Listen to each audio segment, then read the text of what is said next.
Bible reading challenge.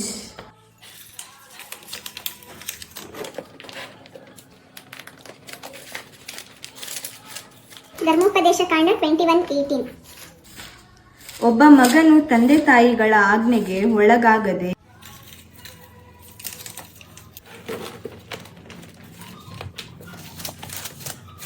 ವಿಮೋಚನ ಕಾಂಡ 23. ನಾನಲ್ಲದೆ ನಿನಗೆ ಬೇರೆ ದೇವರುಗಳು ಇರಬಾರದು.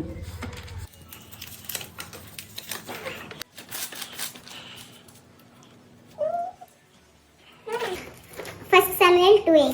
ಆತನು ದೀನನನ್ನು ಧೂಳಿಯಿಂದ ಎತ್ತಿ ದರಿದ್ರನನ್ನು ತಿಪ್ಪೆಯಿಂದ ಎಬ್ಬಿಸಿ ಪ್ರಭುಗಳೊಂದಿಗೆ ಕುಳ್ಳಿರಿಸಿ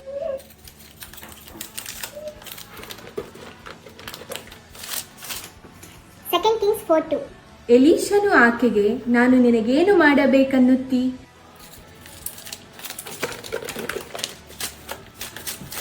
ಕೊಲೊಸ್ಸಿಯನ್ಸ್ 3:8.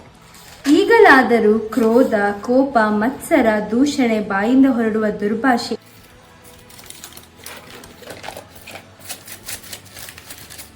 ಸಾಮ್ಸ್ 109:2. ದುಷ್ಟನು ವಂಚಕರು ನನಗೆ ವಿರೋಧವಾಗಿ ಬಾಯ್ದೆರೆಯ ಮಾಡಿದ್ದಾರೆ.